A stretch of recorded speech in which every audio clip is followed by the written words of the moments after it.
Hello and welcome to Ag PhD. I'm Brian Hefty. And I'm Darren Hefty. Thanks for joining us today. One of the fun things for Brian and me is trying to help farmers really anywhere around the world trying to solve their soil problems, one being sodic soils. This is not the easiest thing to solve and it doesn't happen overnight, but we'll show you what you can do to fix these areas and get them to be productive again. We're also going to talk a little bit today, since it is fall now, about deep tillage. There are a lot of different ways you can do deep tillage, so we want to talk about what the best thing could be for your farm. Well, speaking of good things for your farm, we'll show you how to stop our weed of the week and get this thing off your property.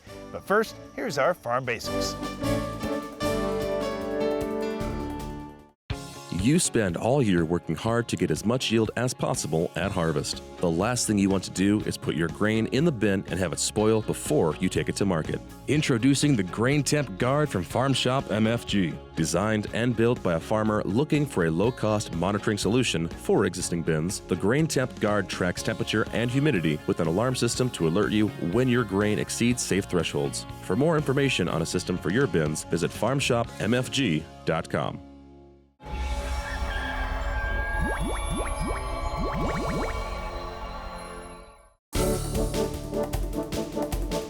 During our Farm Basics time today, we're going to talk a little about soil testing in some less common areas, like let's say your lawn or your pasture. All right, here we go, Brian. This big discussion here about lawn fertility. And I talk to people all the time that say, well, what do you mean? I just get a bag of fertilizer at the hardware store and I spread it out on my yard and I'm good. And I ask them, well, what rate do you use and what particular nutrients are in the fertilizer?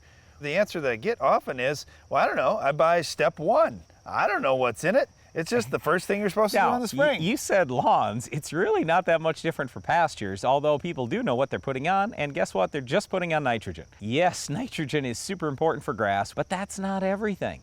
You've got to look at all the nutrients, because here's the whole thing. Whether you are a homeowner or you have pasture land, you don't want to spend any more money than necessary, and you want your lawn or pasture to look as good as possible. If you look at it from the pasture perspective, be as productive as possible. Well, the only way you're going to do that is if you balance your nutrients. Unless you've got this huge, massive estate, you probably don't need to grid soil sample your lawn. Let's just say that you've got a lawn that's 20 feet by 30 feet. Pulling one sample is probably representative. Yeah, but let's enough. face it, a lot of people have a front yard and a backyard, right? Well, the backyard sometimes might sit down in a swamp, or it might be on a hill. I'm just saying it might be different than the front lawn. So all we're saying here is when you have different areas, I don't care how big the size is we're talking about, whether this is pastures, lawns, or your field. We want to sample the different areas with topography and soil type separately. So for your lawn, yes, you might take one sample in the front yard, one sample in the backyard. Let's just take a look at those, see what they look like. In a pasture situation, if it was me, I'd either grid sample it or I would zone soil sample it. And I absolutely would not do a composite test. So let's say I had a quarter section that was all pasture. I'm not going to go out there, pull some samples and blend them all together. That tells me nothing. That tells me the average of the whole thing. That doesn't help me when I'm fertilizing.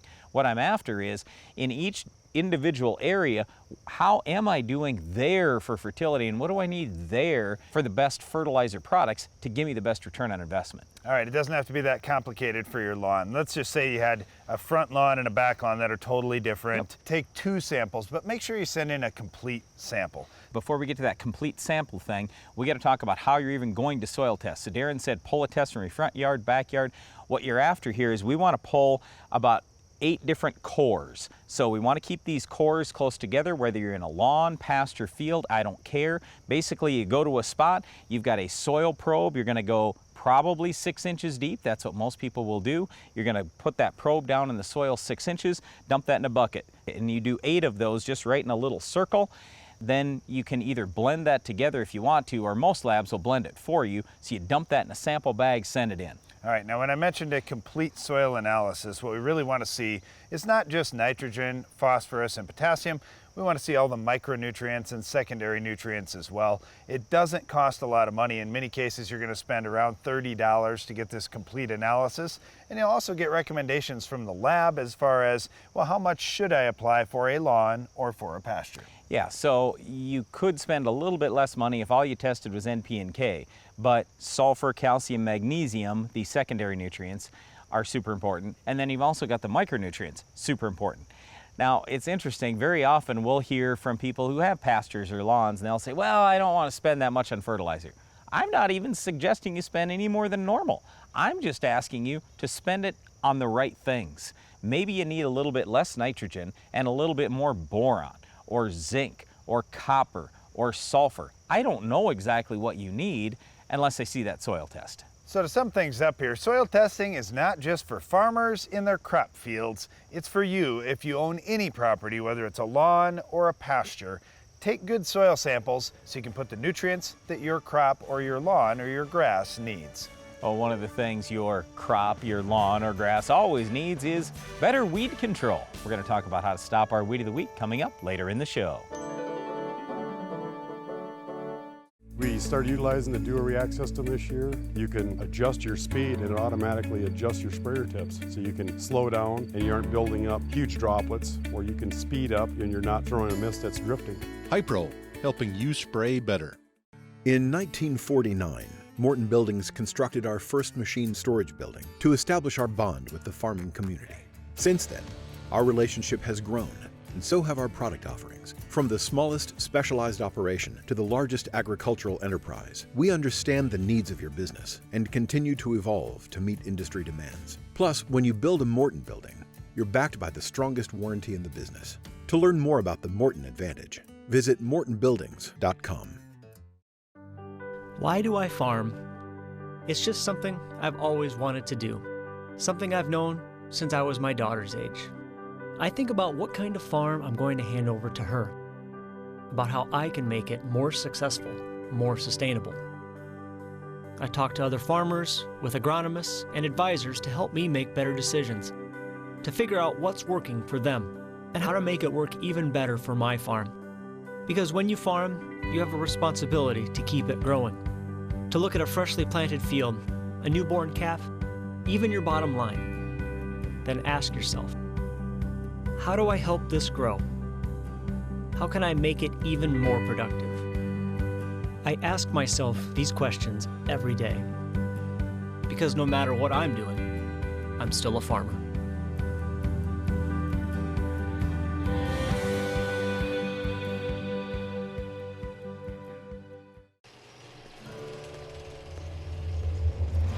Out here, great yield starts with great weed control.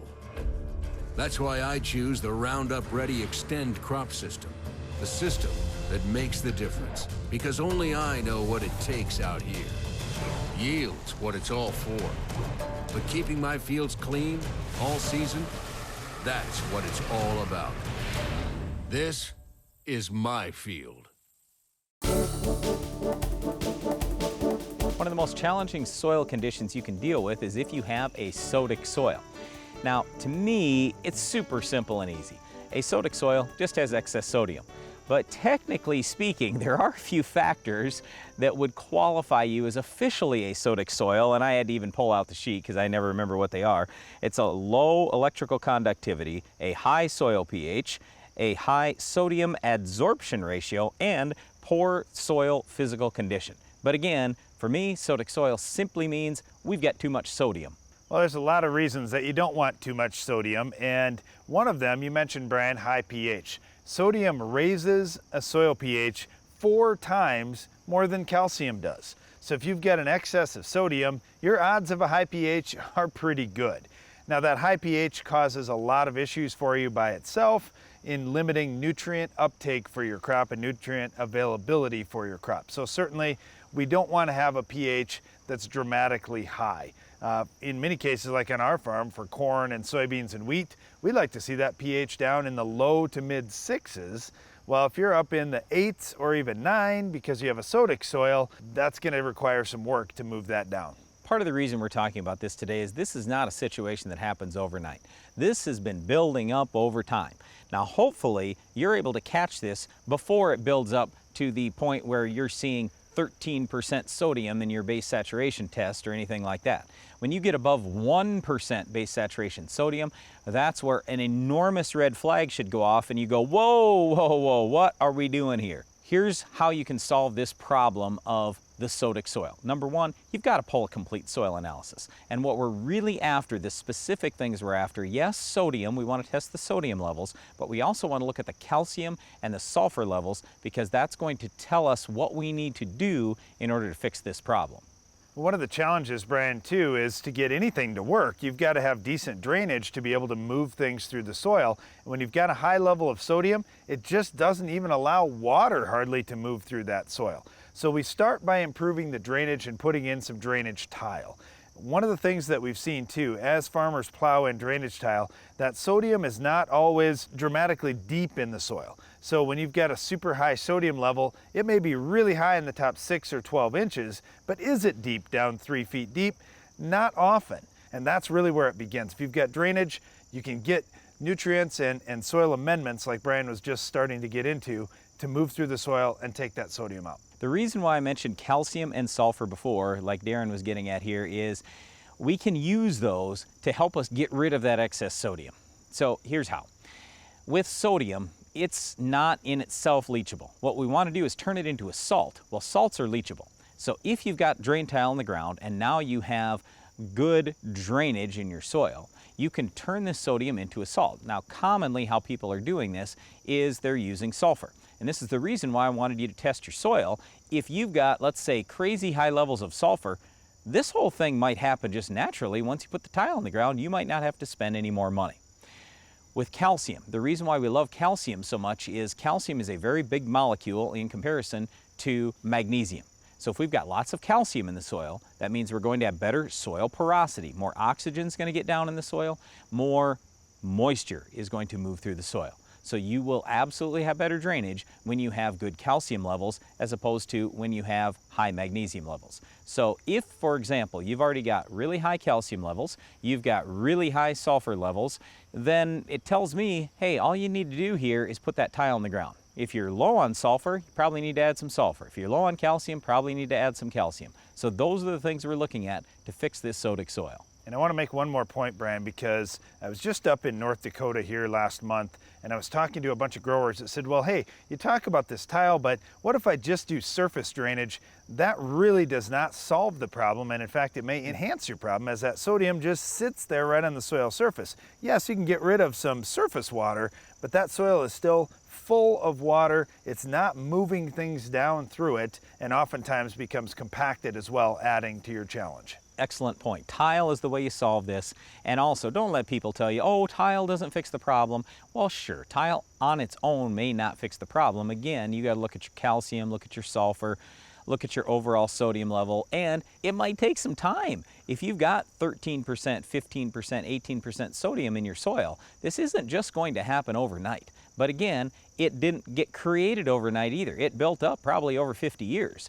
So I would just tell you, if you've got sodium levels that high, yeah, it's a 20-year process. But so what? You got to get started at it. Otherwise, basically, your soil's dead. If you've got sodium levels over 1%, you're already losing yield. If it's over 2%, you're losing a lot of yield. By the time that sodium gets over 5% and you've got a sodic soil, your soil is mostly dead. It stinks. So yes, there are crops that can survive that a little bit better, like barley, for example, but we don't want to just raise crops to hopefully survive. We want to raise crops to have record yields. So let's get this thing fixed.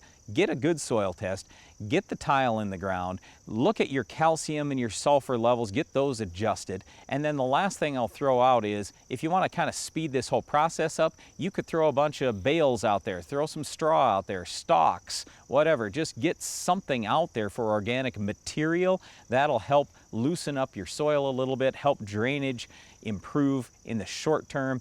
I mean, there are many steps you can take to make this sodic soil better right now. As Brian mentioned, sodic soils didn't happen overnight. They built up over time. And you know, weed problems are kind of the same way. They start with just one or two, and then they grow from there. We'll show you how to stop this weed of the week before it gets out of control, coming up later in the show. Seasons, weather patterns, pests, weeds, diseases. new trends, tools, and technology. While farming as we know it continues to change, NK helps you take on these new challenges by consistently maximizing your profit potential. Every acre, every single seed. NK Seeds, delivering technology, genetics, and value. Ask your retailer about 0% interest on NK corn and soybeans, available now through February 21st, 2020. There are a lot of steps to having a perfect season. Don't let your fertilizer plan be the step that trips you up. No matter when you apply fertilizer, no matter how, AgroLiquid has the experts and the products that'll help you move closer to your target and hit the bullseye.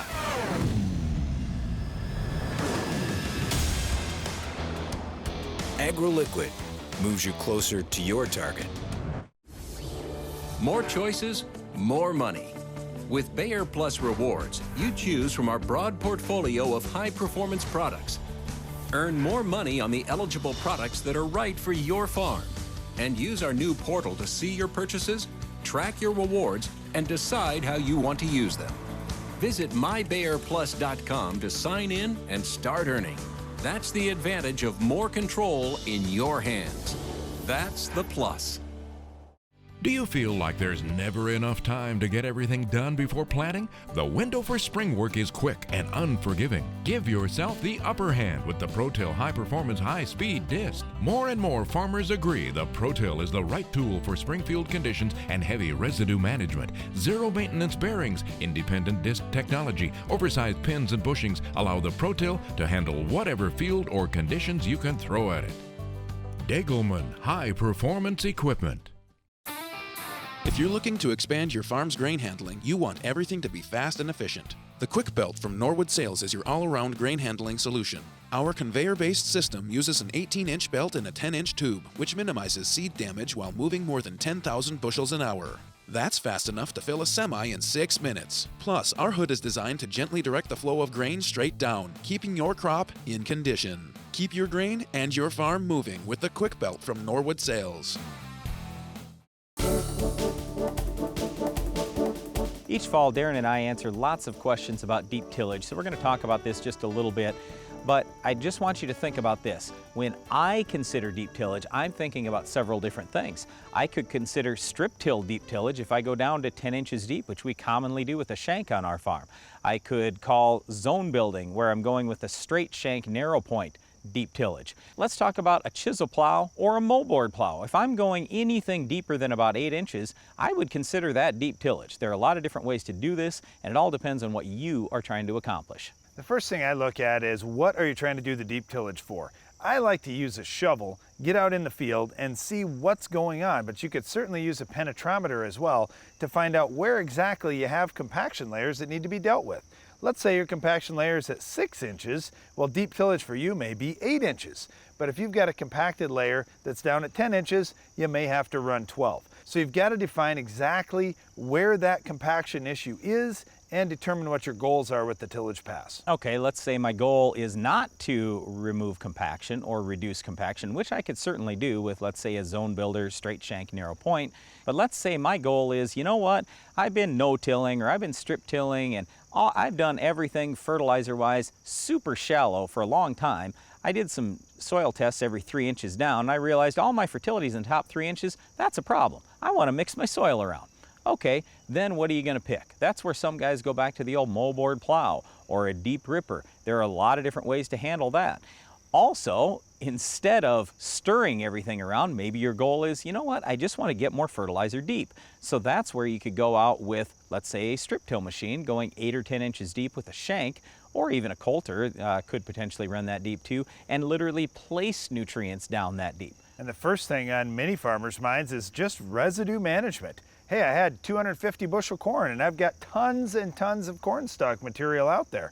If you need to do some chopping and cutting of that residue, then you may use a heavy disc, you may use a coulter machine, something to chop things up in a plan where you're going to make multiple passes through the field. Yeah, and part of that multiple pass then is burying a bunch of that residue, where again I go back to the moldboard plow or potentially the deep ripper. So there are a lot of different things that you can do with this deep tillage. Now, one of our biggest concerns whenever we start talking about major tillage is how much compaction are we going to create. When you go out with a moldboard plow, you're number one going to reduce soil organic matter.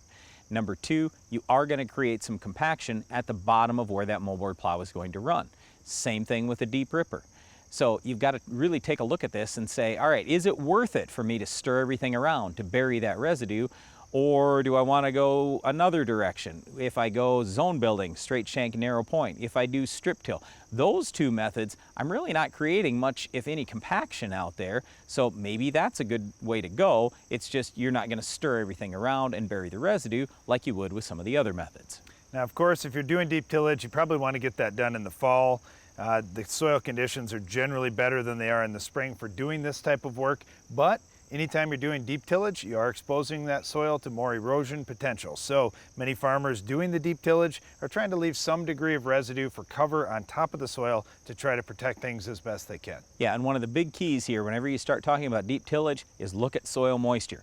If you've got wet soil, that's a big problem. Now you're much more likely to create compaction and cause problems for many years down the road. So try to have soil that's relatively dry, look at the purpose of what you're going after, and really weigh this thing out to say, okay, is it worth it for me to bury everything, to stir that soil around, but yet leave some compaction out there? That's your call. Well, there are a lot of things to think about with deep tillage in terms of what you're trying to do, dealing with compaction, dealing with residue or other challenges out in your field.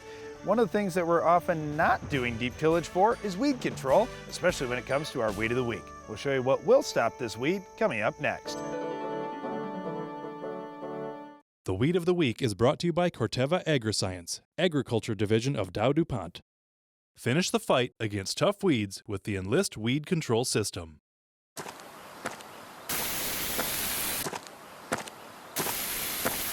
Weeds are tough, but we're tougher. With unrivaled weed control, reduced drift, and near zero volatility. So, who's tough now?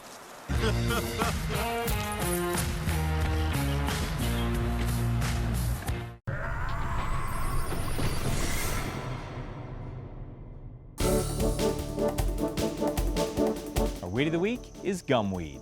When you think about gumweed, it's one of those things that happens oftentimes in non-crop areas. So when you look at disturbed areas, rocky, gravelly areas, even out into pastures, we see gumweed pop up. It's a short-lived perennial. It only gets to be maybe a couple, 2 or 3 feet tall. It's not this big bad plant, but yet it's certainly going to decrease the quality of the land and the grass growth around it, so we want to get it under control. Yeah, and Darren mentioned perennial. It's usually a short-lived perennial. It actually can be a biennial as well, but either way, it's going to be sticking around for a little while. It's not just an annual weed that's going to die off every winter. So you're going to need to do everything you can to control this. Fortunately, it's not that difficult. 2,4-D will do a pretty good job, dicamba, also Ally. So you could look at combination products if you wanted to. Even if you were out there in your pasture spraying Grazon or Grazon Next or Chaparral, any of those things will probably work fairly well. Yeah, I've heard a lot of farmers and ranchers talk about putting some oil in with that, like some crop oil or something to try to stick a little better around that gumweed to try to get more penetration of the herbicide as well. Yeah, but fortunately, this isn't a big problem out in cropland, so I don't know that I get real concerned about it. Roundup usually will take it out, especially if you're using a good, strong rate. That's it for our Weed of the Week, gumweed, but Iron Talk is coming up next. There are a lot of steps to having a perfect season. Don't let your fertilizer plan be the step that trips you up. No matter when you apply fertilizer, no matter how, AgroLiquid has the experts and the products that'll help you move closer to your target and hit the bullseye.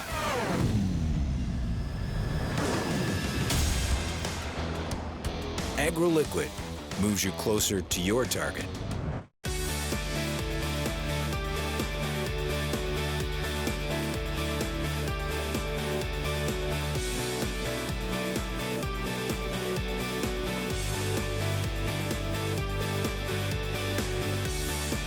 Tough, precise, efficient.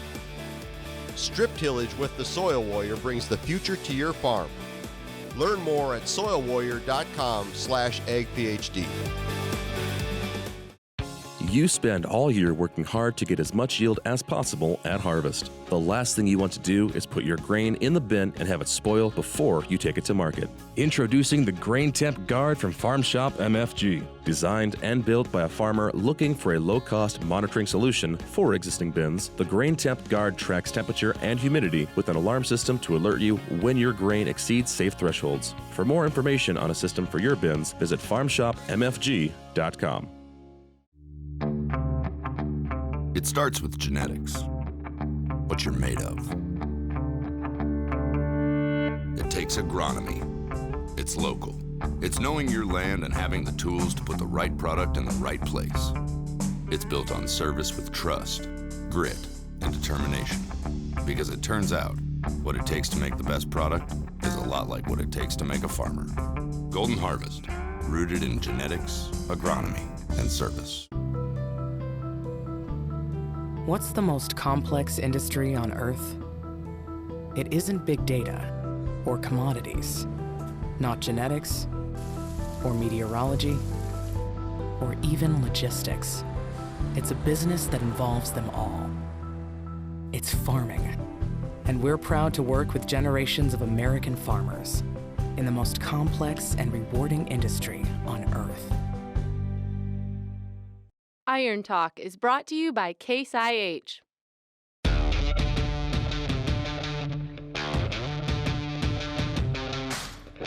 At Harvest, you have one goal: finding the perfect flow of grain from the field to the bin.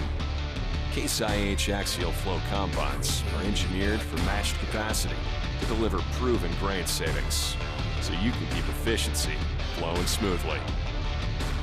Find yours with the Case IH axial flow.